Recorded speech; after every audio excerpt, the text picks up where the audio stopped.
Hi friends, দেখো আজকে আর একটা রান্নার রেসিপি নিয়ে চলে এসেছি। তো আমার সাথে থাকো, দেখতে থাকো আমি কি রান্না করি। তো ফ্রেন্ডস চলো দেখি।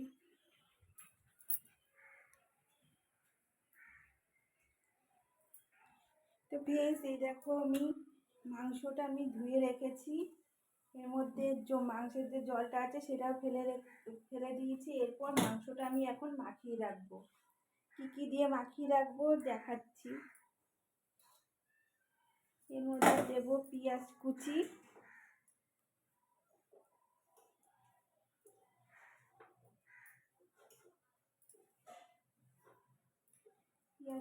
কয়েকটা টমেটো,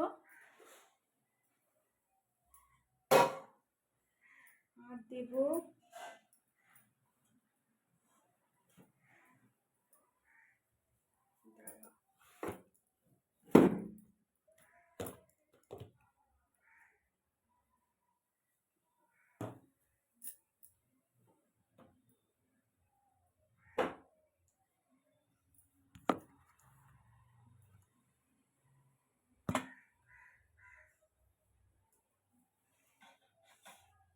এর মধ্যে দিলাম পেঁয়াজ কুচি, টমেটো টমেটো দিলাম, পেঁয়াজ কুচি দিলাম।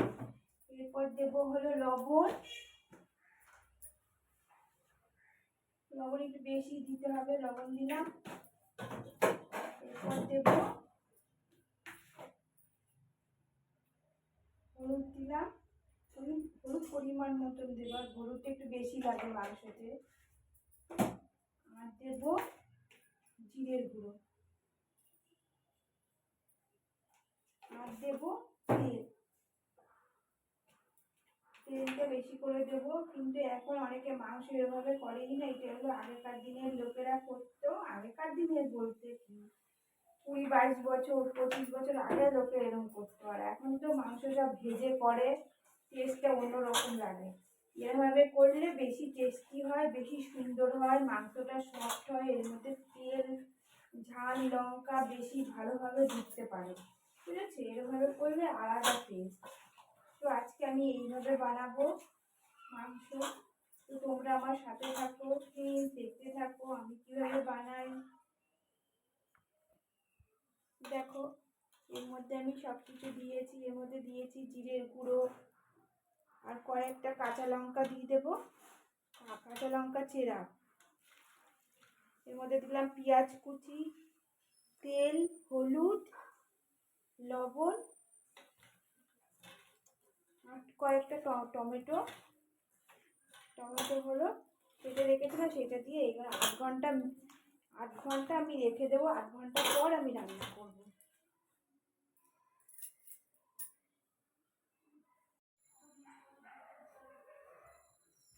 তো ফ্রেন্ডস দেখো কড়াইতে এখন আমি তেল দেবো। আমার যেটুকু তেল প্রয়োজন আমি সেইটুকুই দেবো।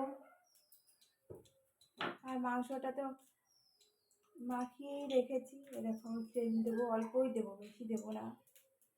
তাও মাংসটা একটু বেশিই লাগে তেল। তো আমি পরিমাণ মতন তেলটা দিয়ে দিলাম, যেটুকু লাগবে।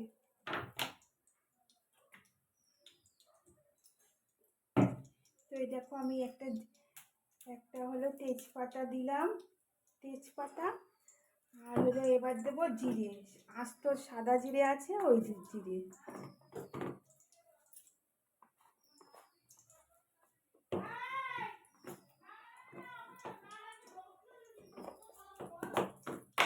দেখো জিরে দিয়ে দিলাম, একটু বেশি করেই দেবা জিরাটা সোমবারেতে। তো এইবার আমি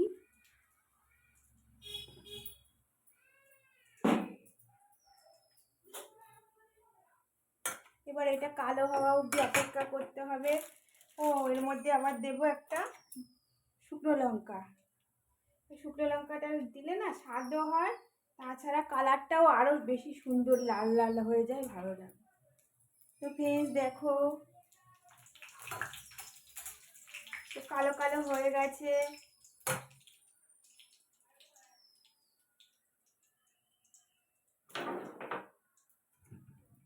তেলটাও ভালোভাবে গরম হয়ে গেছে। এরপরে আমি দিয়ে দেব, এখানে আছে পেঁয়াজ, আদা, রসুন। এই যে এই বাটির মধ্যে আছে পেঁয়াজ, আদা, রসুন। এবার এগুলো আমি কড়াইতে দিয়ে দেবো।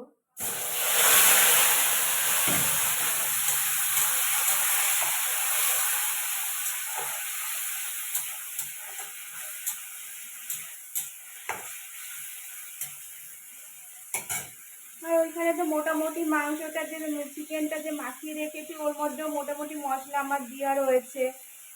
তো এখন এর মধ্যে আমি দেবো হলো অল্প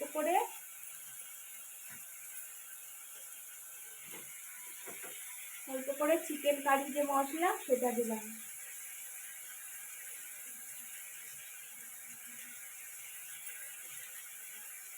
বেশি না, অল্পই দিলাম।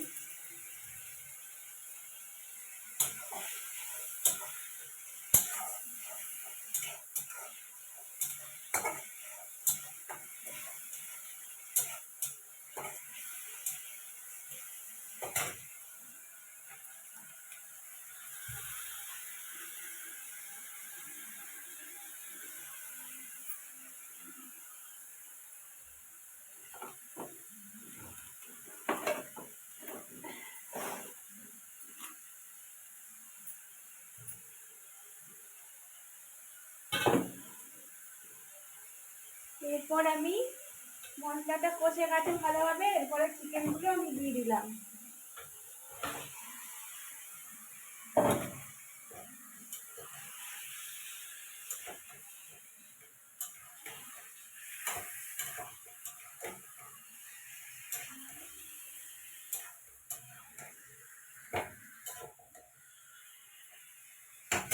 তো চিকেনটা ভালোভাবে প্রচুর ভালোভাবে কষাতে হবে। এখনো অনেক চিকেনটা কষবে।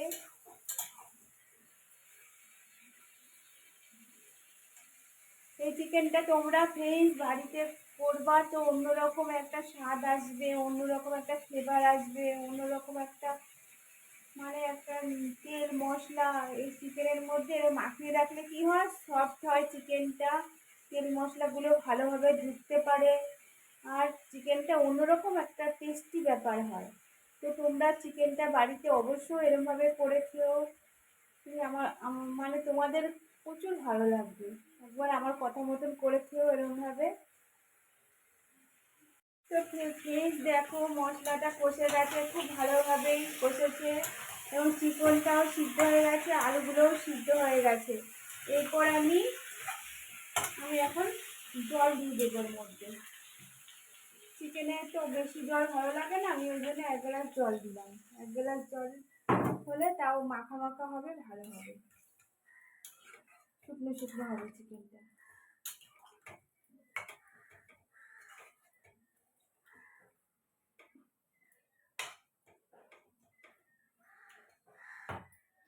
তো প্লিজ এর মধ্যে না আমি গরম মশলা দিলাম সানরাইসের অল্প করে।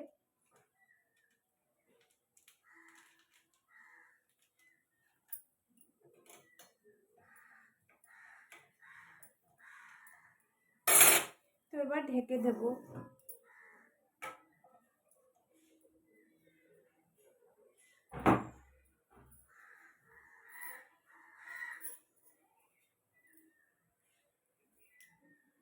তো প্লিজ আমাকে সাপোর্ট করো, লাইক করো, কমেন্ট করো, আমার পাশে থেকো।